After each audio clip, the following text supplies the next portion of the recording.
ইন্নাল হামদালিল্লাহ ওয়াসসালাতু ওয়াসসালামু আলা রাসূলিল্লাহ আম্মা বা'দ। কিয়ামতের আলামতগুলো রাসূলুল্লাহ সাল্লাল্লাহু আলাইহি ওয়াসাল্লাম বিভিন্ন হাদিসের মধ্যে বর্ণনা করে দিয়েছেন। সেই আলামতগুলোর কিছু হচ্ছে আলামতে কুবরা, বড় নিদর্শন, আর কিছু হচ্ছে ক্ষুদ্র ক্ষুদ্র ছোট ছোট আলামত, যে আলামতগুলোর ভেতর দিয়ে পৃথিবী ধাপে ধাপে কিয়ামতের দিকে অগ্রসর হবে। আজকে আমরা সহিহ বুখারীর একটি হাদিস আলোচনা করব, হাদিস নং ৭০৬১।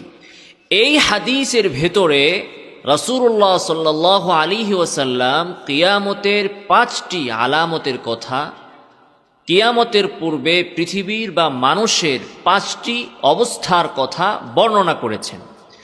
আবু হুরায়রা রাদিয়াল্লাহু তাআলা আনহু থেকে বর্ণিত, রাসূলুল্লাহ সাল্লাল্লাহু আলাইহি ওয়াসাল্লাম বলেন, ইয়াতাকারাবুজ জামান ওয়া ইয়ানকুসুল আমাল ওয়া ইউলকাশ শুহহু ওয়া তাযহারুল ফিতানু ওয়া ইয়াকথুরুল হারাজু।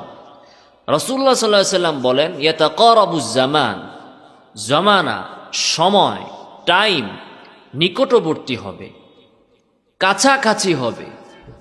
এর ব্যাখ্যায় মুহাদ্দিসিনগণ বলেছেন যে এর অর্থ হচ্ছে প্রতিটা জিনিস থেকে বরকত কমে যাবে, বারাকা উঠে যাবে, এমনকি সময়ের ভেতর থেকেও বরকত কমে যাবে।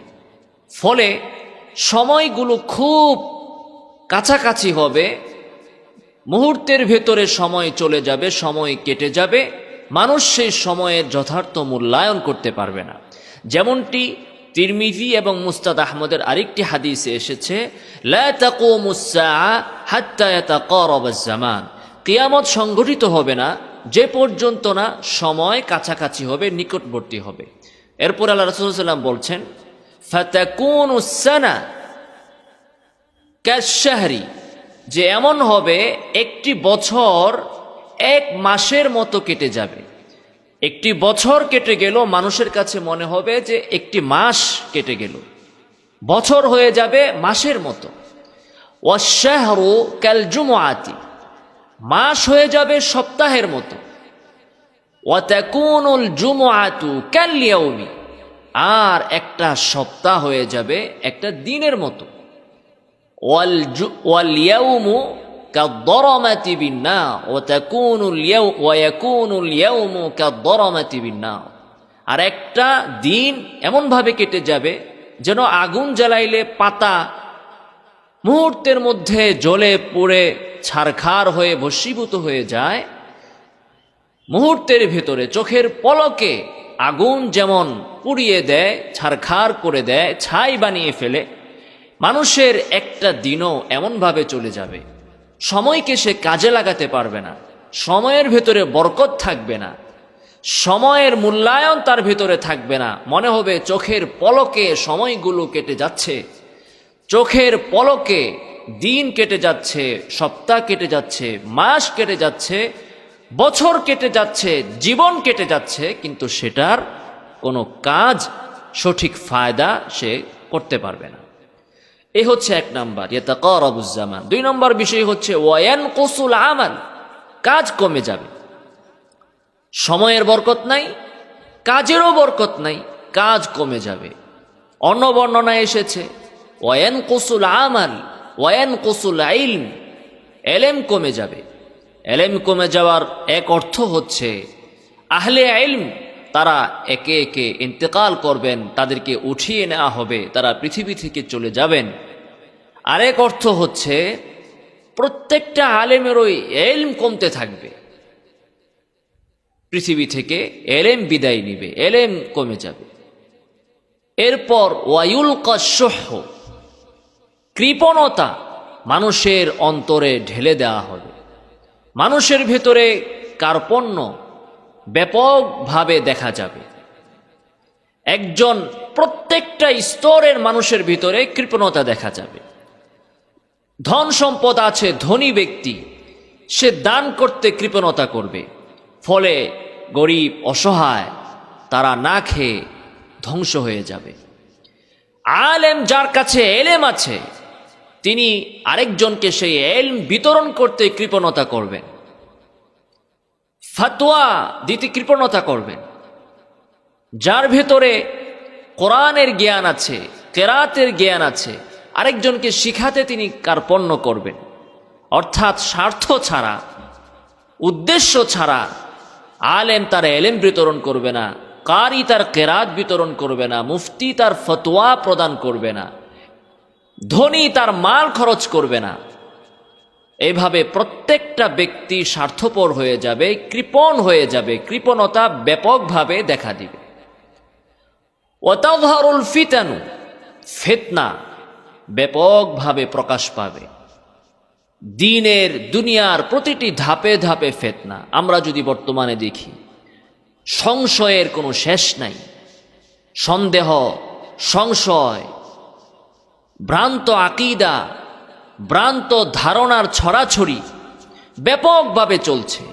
ইসলামের নামে কত দল, কত ফেরকা বের হচ্ছে। গণতন্ত্রের নামে, সমাজতন্ত্রের নামে, এই নামে সেই নামে, নামে বেনামে কত ফিতনা বর্তমানে প্রকাশিত হচ্ছে। তো কিয়ামতের পূর্বে এগুলো আরো আরো আরো বাড়তে থাকবে, ব্যাপক আকার ধারণ করবে। ওয়াকসুরুল হারাজু, আর হত্যা বেড়ে যাবে। হত্যা, মানুষ মানুষকে হত্যা করবে। জিজ্ঞাসা করা হলো, সাহাবায়ে কেরাম বললেন, ক্বালু ইয়া রাসূলুল্লাহ আইয়ুমা হুয়া, হারাজ মানে কি? আল্লাহ রাসূল বললেন, আল কাতলু, আল কাতলু, হারাজ মানে হচ্ছে হত্যা। আজকে আমরা যদি পত্রিকা দেখি, নিউজ দেখি, এমন একটা দিন যাবে না যেদিন এই দেশে হত্যা হচ্ছে না। একটা হত্যা নয়, প্রতিদিন একাধিক মার্ডার হচ্ছে, হত্যা হচ্ছে। ওপেন, এক গ্রুপ আরেক গ্রুপকে গুলি করছে, একজন আরেকজনকে হত্যা করছে। ক্ষমতার জন্য, পদের জন্য, টাকার জন্য, নারীর জন্য, বিভিন্ন কারণে, অকারণে মনে চেয়েছে তো মেরে দিয়েছে। হত্যাকে মানুষ এখন কিছু মনেই করছে না। 1 লক্ষ টাকার বিনিময়ে, 2 লক্ষ টাকার বিনিময়ে একজন মানুষ সে তার মতো আরেকজন মানুষকে দিনে দুপুরে ওপেন প্রকাশ্যে গুলি চালিয়ে আদালতের সামনে হত্যা করে ফেলছে। কিছু ভাবছেই না, অথচ উভয়ই মুসলমান। এমন না যে অমুসলিম মুসলিমকে হত্যা করছে, উভয়ই মুসলমান, উভয়ে আল্লাহ এবং তার রাসূলকে মানেন, ওপেন হত্যা করে দিচ্ছে। এইভাবে রাজনৈতিক প্রতিপক্ষকে গুম করে, মেরে, তার পেটের ভুঁড়ি বের করে সমুদ্রের ভেতরে ডুবিয়ে দিচ্ছে, মাটির নিচে চাপা দিয়ে দিচ্ছে। এই যে ভয়াবহ অবস্থা, কিয়ামতের যত সময় যাবে ধাপে ধাপে এগুলো আরো বাড়তে থাকবে। তো এই হচ্ছে কিয়ামতের পূর্বে পৃথিবীর অবস্থা, যা যুগে যুগে বৃদ্ধি পাচ্ছে। হত্যা বাড়ছে, ফিতনা বাড়ছে, সময়ের বরকত কমছে, এলেম কমে যাচ্ছে, কাজ কমে যাচ্ছে, মানুষ দিন দিন কৃপণ হয়ে যাচ্ছে। তো আল্লাহ সুবহানাহু ওয়া তাআলা আমাদেরকে এই বিষয়গুলো থেকে বেঁচে থাকার তৌফিক দান করুন। কিয়ামত তো হবে, এবং কিয়ামতের পূর্বে এই জিনিসগুলো ঘটবে, এবং এগুলো মানুষের দ্বারাই ঘটবে, কিন্তু আল্লাহ তাআলা যেন এই কাজগুলো আমাদের দ্বারা না ঘটান। আমরা যেন এই কিয়ামত পৃথিবীতে আসার ওসিলা বা মাধ্যম না হই। আমরা যেন নিজেরা, নিজের পরিবার, নিজের সমাজকে চেষ্টা করি এই বিষয়গুলো থেকে বিরত রাখার জন্য। আল্লাহ সুবহানাহু ওয়া তাআলা আমাদেরকে তৌফিক দান করুন। আমিন ওয়া আখিরু দাওয়ানা আলহামদুলিল্লাহি রাব্বিল আলামিন।